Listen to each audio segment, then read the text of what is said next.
A graça e a paz do Senhor Jesus. Eu sou a apóstola Edenildes, da comunidade Liberdade de Adoração, e nós vamos estar gravando este vídeo para compartilharmos um pouco do como ler a Bíblia.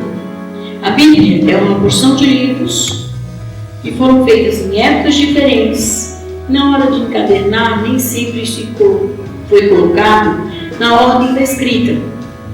Por exemplo, nós temos livros que foram escritos primeiro e outros depois, e foram, na hora de colocaram tudo fora do tempo e fora do espaço. Então você precisa estar atento a isso. Quando você for ler a Bíblia, você precisa ler. Por exemplo, algumas coisas falam assim: o reino de Deus já chegou, o reino de Deus vai chegar, o reino de Deus já chegou.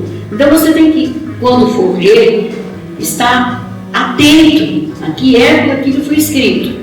Antes, durante, depois, antes, durante ou depois de Cristo. Por exemplo, nós temos dois livros. O livro de Atos conta a história da igreja, mas nem sempre na ordem cronológica.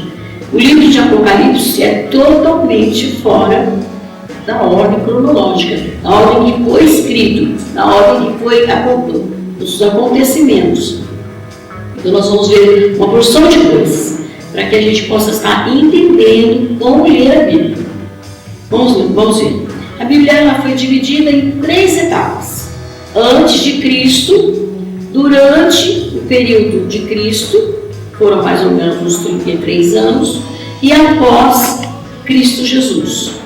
Então, antes de Cristo nós vamos ver alguns fatos para a gente guardar na nossa mente. Antes de Cristo foram feitas 6 alianças. E essas 6 alianças diz lá em Romanos capítulo 7, versículo 6, que elas caducaram. Por que caducaram?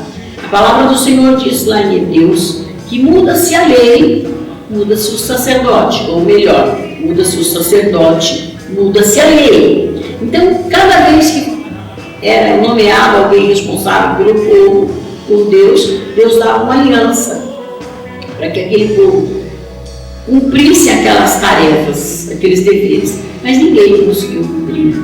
Diz a palavra de Deus, lá em Hebreus, capítulo 7, que a lei foi inútil e fraca, não levou ninguém até Deus. Então, por isso que Jesus teve que vir. No período de antes de Cristo, nós vamos ver as 6 alianças. A aliança feita por Adão, por Moisés, Josué, Abraão, Noé e Davi. Foram 6 alianças antes. O Senhor deu as alianças para esses sacerdotes, para que o povo obedecesse e se achegasse a Deus até isso.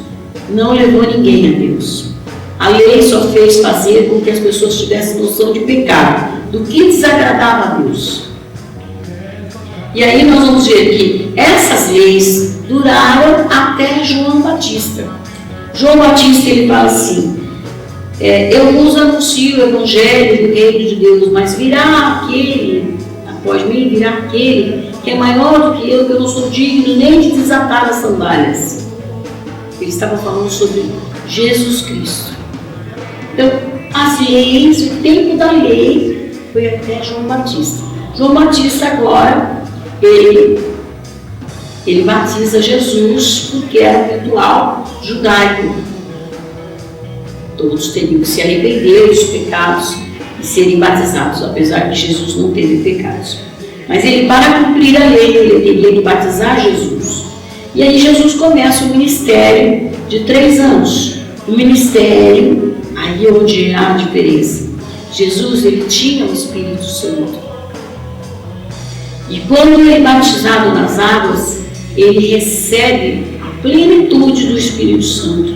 E aí, ele fica 40 dias lá, orando. O que ele orava nesses 40 dias? Você calcula 40 dias, era um grande repertório. E aqui, mas esse é outro assunto. Aqui, nós vamos ver Jesus cumprindo toda a lei judaica. Então, ele fez todos os rituais. Jesus, ele teve que participar de todas as festas judaicas, cumprir todos os mandamentos que ninguém conseguiu cumprir, mas mas aí ele põe um fim nessa lei. Quando ele vence o seu último inimigo, que é a morte. Estava escrito nas alianças antigas que quando Jesus vencesse a morte, ele seria coroado como Senhor. E ele, além de vencer a morte, ele sobe aos céus e lá ele toma posse de todo o poder. De todo o poder. E este poder ele deu à sua igreja. Então nós vamos ver Jesus sendo coroado de glória, recebendo todo o poder. E ele repassando esse poder à sua igreja. Depois de Cristo Jesus, é que é um tempo lindo, onde Daniel ele falava assim, que chegaria o quarto governo, onde o povo iria reinar com Cristo. Então agora nós estamos nesse tempo, profetizado por Daniel, que depois do Império Romano, nós começaríamos a reinar com Cristo, que seria um império poderoso e eterno. O império do Senhor Jesus é um império eterno. Não vai outra pessoa tentar destruir, porque não conseguirá. Ele venceu, diz lá em Hebreus, de uma vez por todas. Então é uma aliança eterna, é a 7ª aliança, aliança perfeita. Por que perfeita? Ele fala assim, que ele tornou o seu povo herdeiro igual a ele. Jesus recebe todo o poder. Lá em João 17 ele faz uma oração: Senhor, permita que eles sejam como a gente é, um só. E aí acontece isso. Lá em Atos 2, quando ele derrama o seu Espírito, o Espírito de Jesus é derramado sobre a igreja se torna uma com ele. Porque está escrito na palavra de Deus que aquele que se une ao Espírito de Deus é um só com ele. Então nós passamos a ser um só com o Senhor. E aí passamos a ser herdeiros verdadeiros. Recebemos agora direitos que não tínhamos antes. Direitos de vivermos com o Espírito Santo. O Espírito que não é mais só o Espírito Santo, é o Espírito do Senhor Yeshua. Pai, Filho e Espírito Santo se tornaram um. 1 João, capítulo 5, versículo 7. Esses três são um. E agora eles vieram morar em nós. 1 Coríntios 3,16 fala que Pai, Filho e Espírito Santo vieram morar dentro de nós. E agora nós somos a morada santa do Altíssimo. Não haverá mais um outro templo onde Deus possa morar, porque Deus não habita mais em templos feitos por mãos de homens. O último templo que o Senhor tinha feito para ele foi destruído no ano de 70, por Tito, claro. E agora Deus veio morar com o seu povo, cumprindo uma grande promessa, uma promessa antiga. E nós passamos a ser o templo do Senhor. Então nós precisamos estar, ao ler a palavra, ver esses detalhes. O que era antes, o que é durante e o que é depois. E dividir bem o que é cristianismo e judaísmo. Hoje, nós ainda temos uma igreja que não é cristã. Não tem como se diz? Não tem a cara de cristã, não tem o jeito de cristã. Ela misturou todas as leis e foi servida ao povo. Então, horas estão na lei, horas estão na graça. Horas estão na lei, a graça é o tempo onde nós recebemos o poder de Deus para mudar todas as coisas, para reinarmos como cristãos. Reinarmos com Cristo, diz a palavra. Mas agora, ainda nós não temos isso, porque é misturado lei, graça, e é servido ao povo. O banquete é servido ao povo, com a comida, o maná antigo, que são as alianças antigas. E agora não cabe a nós estarmos separando. Nós vamos ver algumas coisas também, como depois de Cristo, o povo recebe o poder de ser um com ele. Antigamente, na antiga aliança, os homens não tinham comunhão com Deus, porque o pecado separava o povo de Deus. Mas Jesus pagou os nossos pecados, pagou a nossa dívida, segundo Colossenses 2, 14 e 15. Jesus pagou a nossa dívida e tudo que era ruim Ele destruiu, para que a gente tivesse agora, pudéssemos ser reis e sacerdotes, como diz em Apocalipse 1:6, assim. Nós agora nos tornamos reis e sacerdotes. Quando você for ler o livro de Atos, por exemplo, você vai ver até o capítulo 7, até o capítulo 6, é só o judaísmo. Eles ainda não tinham a plenitude do Espírito Santo para aprender as coisas do Espírito. Nós vamos ver, a partir do capítulo 8, o ministério de Filipe começa a ser dividido, espalhado, e ele começa a pregar a um eunuco, que não era considerado nada por ninguém. E agora, os eunucos, eles podiam ter acesso a Deus. No capítulo 8, Filipe abre o ministério aos gentios. Então nós temos o eunuco. Paulo abre agora o ministério dos gentios, que Paulo foi quem mais pregou aos gentios. E depois nós vamos ver o Pedro no capítulo 10, ele começando o seu ministério com os gentios. Até então ele estava fazendo só judaísmo. Assim mesmo ele ainda comete uma porção de digamos, besteiras quando ele recebe o poder, porque ele começa a lutar contra os irmãos. Por exemplo, quando em Atos 5 ele destrói Ananias e Safira, mesmo já tendo recebido poder, ele ainda não tinha discernimento das coisas, para que ele foi exatamente chamado. Nós vamos estar vendo algumas coisas. Por exemplo, Paulo, ele tem o ministério de gentio, mas depois ele vai pregar para judeus, e aí ele prepara Tito e Timóteo para ir pregar para os judeus. Então já não seria aquele ministério Evangelho da Graça Plena.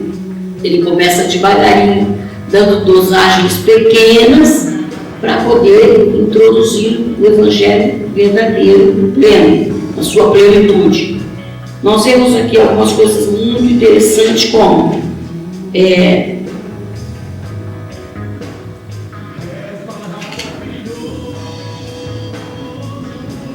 o livro de Apocalipse. O livro de Apocalipse, é um livro da revelação.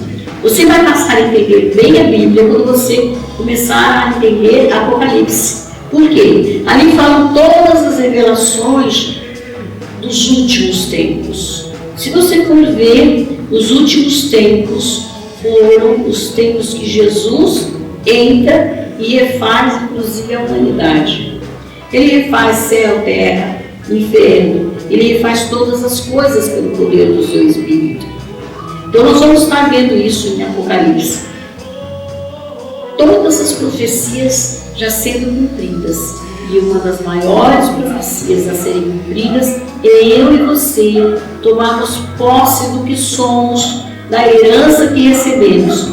Nós somos os herdeiros verdadeiros que viemos para governar o universo com o Senhor. E esse tempo começou desde a cruz. O Senhor morreu na cruz, pagou os nossos pecados, nos deixou herdeiros para que a gente começasse a herdar. Mas o povo tem sido destruído por falta de conhecimento. E por misturar todos esses acontecimentos, as leis que caducaram, a lei nova. O que é a lei nova? O que é a velha? Por exemplo, Velho Testamento. O testamento só começa depois que o testador morre. Depois que Jesus morre, é que começa a valer como no Novo Testamento.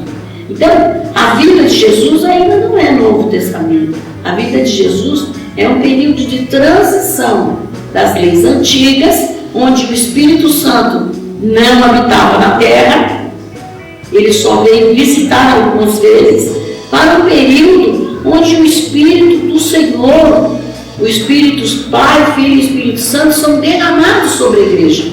É um período na plenitude do Senhor, onde Deus, Pai, Filho e Espírito Santo agora moram dentro do seu povo. É necessário nós fazermos notória essa presença do Senhor em nós. Nós temos todos os dons do Pai, todos os dons do Filho e todos os dons do Espírito dentro de nós, para nós podermos avançar como igreja. Mas se nós não sabemos esses detalhes, que Jesus já foi coroado Rei e Senhor, que Ele já venceu todas as etapas, Jesus não vai vencer como alguns cantam, vencendo, vem Jesus. O Jesus da Bíblia, Ele já é vencedor. Ele já foi derramado sobre a sua igreja, em Atos 2. O Espírito que foi derramado é o Espírito de Jesus sobre toda a carne, se cumprindo a profecia de Joel 2:28, onde todos receberiam o Espírito Santo, não foram alguns, todos receberiam gratuitamente do Senhor, de graça, para que Deus fosse tudo e todos. Então nós precisamos fazer valer essas verdades conquistadas por Jesus. Somos o povo forte, profetizado por Daniel.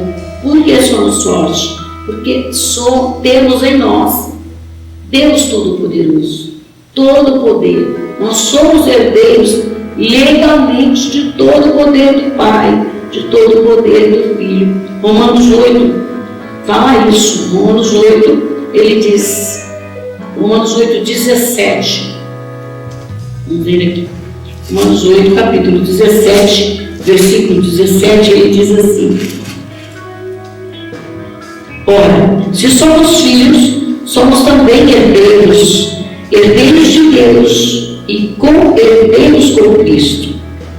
Ele fala que nós somos co-herdeiros, herdeiros igualmente de Jesus Cristo. O poder que foi dado a Jesus, Ele liberou a toda a igreja. Então nós precisamos, quando formos ler, não misturarmos lei com graça. No tempo da lei, os homens não tinham o Espírito de Deus. E mesmo o Espírito Santo vinha visitar só. Veio só visitar.